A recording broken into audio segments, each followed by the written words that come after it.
لا الہ الا اللہ لا الہ الا اللہ لا الہ الا اللہ. بسم الله الرحمن الرحيم.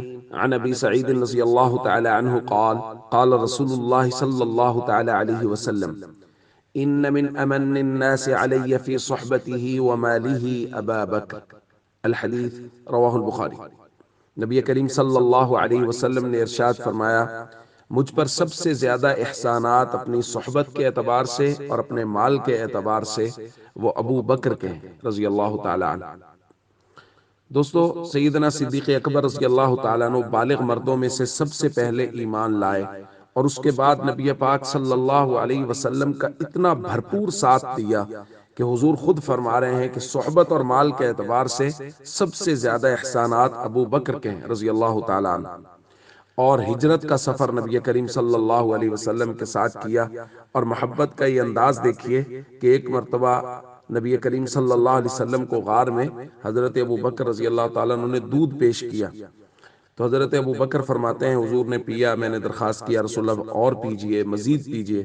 حضرت ابو بکر فرماتے ہیں حضور نے اتنا دودھ پیا کہ میں ابو بکر سیر ہو گیا.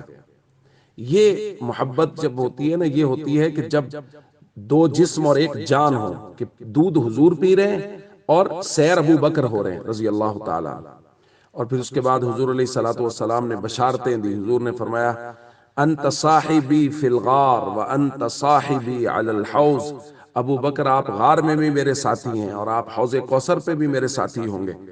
اور نبی پاک صلی اللہ علیہ وسلم کے ساتھ ساری زندگی مالی تعاون.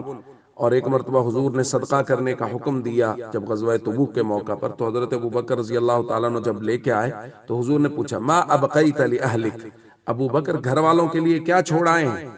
تو حضرت ابو بکر رضی اللہ تعالیٰ نے جواب کیا ابقیت لہم اللہ ورسولہ، میں اللہ اس کے رسول کا نام گھر والوں کے لیے چھوڑا، یعنی سب کچھ لے آئے. تو یہ مالی قربانیاں ہیں حضرت ابو بکر رضی اللہ تعالیٰ عنہ کی. ایک احسان شناس امتی حضرت ابو بکر رضی اللہ تعالیٰ عنہ کے بارے میں کبھی بھی کوئی نازیبا جملہ نہیں سن سکتا، اور زبان سے بولنا تو بہت بہت بعید ہے. اس لیے ہم سب کو چاہیے ہمیشہ حضرت ابو بکر رضی اللہ تعالیٰ عنہ کی عزت اور ناموس کی بات کریں، اور کبھی بھی ان کے خلاف کوئی جملہ بھی زبان سے، کسی کی بھی زبان سے نہ سنیں. السلام علیکم ورحمۃ اللہ وبرکاتہ.